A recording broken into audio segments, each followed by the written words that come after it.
భూపాలపల్లి నియోజకవర్గంలో మాజీ స్పీకర్ మధుసూదనాచారి వర్గం మొత్తం కాంగ్రెస్ వైపు వెళ్లిపోయిందా? ఉద్యమకారులు తమకు బీఆర్ఎస్ లో సరైన గౌరవం లేదని పార్టీని వీడారా?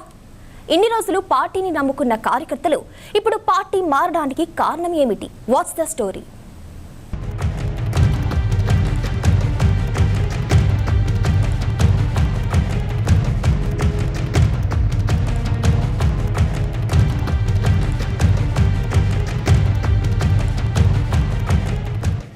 భూపాలపల్లి నియోజకవర్గంలో ఇన్ని రోజులు బీఆర్ఎస్ వైపు ఉన్న ఉద్యమకారులు, మాజీ స్పీకర్ మధుసూదనాచారి వర్గం నాయకులు ఒక్కొక్కరుగా పార్టీని వీడుతున్నారు.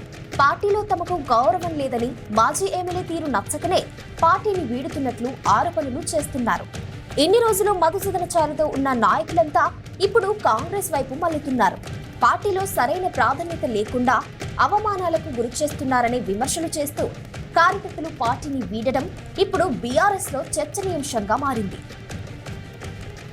భూపాలపల్లి నియోజకవర్గంలో మధుసూదనాచారి వర్గంగా ముద్రపడ్డ నాయకులంతా దాదాపు కాంగ్రెస్ పార్టీలో చేరిపోయారు. అసెంబ్లీ ఎన్నికల సమయంలో చారీసాబ్ వర్గం నాయకులు చాలా మంది గండ్ర సత్యనారాయణరావు ఆధ్వర్యంలో కాంగ్రెస్ పార్టీలో చేరారు. కొందరు పార్టీలో చేరకున్నా గండ్ర సత్యనారాయణరావు గెలుపు కోసం కృషి చేశారన్నది బహిరంగ రహస్యమే. ఎన్నికల్లో భూపాలపల్లి ఎమ్మెల్యేగా జీఎస్ఆర్ గెలవడం, రాష్ట్రంలో కాంగ్రెస్ ప్రభుత్వం అధికారంలోకి రావడంతో ఇన్ని రోజులు బీఆర్ఎస్ ను, మధుసూదనాచారిని నమ్ముకున్న నాయకులు, కార్యకర్తలు ఒక్కొక్కరుగా పార్టీని వీడారు.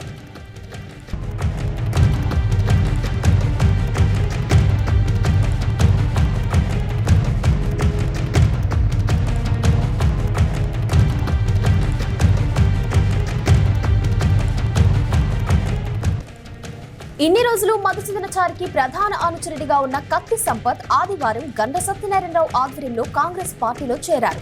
తనతో పాటు టేకుమట్ల మండలంలోని మిగతా నాయకులు కూడా కాంగ్రెస్ పార్టీలో చేరారు. దీంతో నియోజకవర్గంలో దాదాపు స్పీకర్ వర్గం ఖాళీ అయిపోయిందన్న మాటలు వినబడుతున్నాయి. పార్టీని వీడుతున్న నాయకులు సైతం తమకు పార్టీలో గుర్తింపు లేకపోవడంతోనే పార్టీని వీడుతున్నట్లు ప్రకటించారు.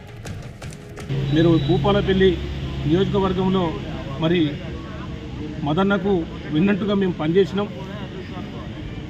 కాంగ్రెస్ పార్టీలో గెలిచి టీఆర్ఎస్ పార్టీలోకి వచ్చినటువంటి గండ్ర రమణారెడ్డి గారు కేవలం భూ కబ్జాలు అయితే ఎట్లా చేసిలో టీఆర్ఎస్ పార్టీని కూడా అట్లే కబ్జా చేసి ఉద్యమకారులను, పార్టీ నాయకులను అనగదొక్కడం తప్ప మరి ఆయన అభివృద్ధి చేసింది ఏమి లేదు ఈ ప్రాంతంలో.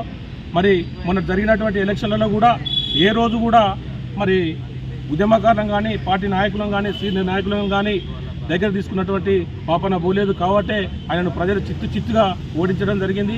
రమణారెడ్డి గారు, జిల్లా అధ్యక్షురాలు మరి సతీమణి అయినటువంటి జ్యోతి గారు కూడా ఏ రోజు కూడా మరి జిల్లా కమిటీ మీటింగులు కానీ, తెలంగాణ రాష్ట్ర సమితి మరి కార్యకర్తలను కానీ ఏ రోజు పట్టించుకున్న పాపన లేదు. వాళ్ళు భూ కబ్జాలు, వాళ్ళ సొంత ప్రయోజనాల కోసం తప్ప నిజంగా పార్టీ ప్రేమతోనే వాళ్ళు టీఆర్ఎస్ పార్టీలకు రాలేదు.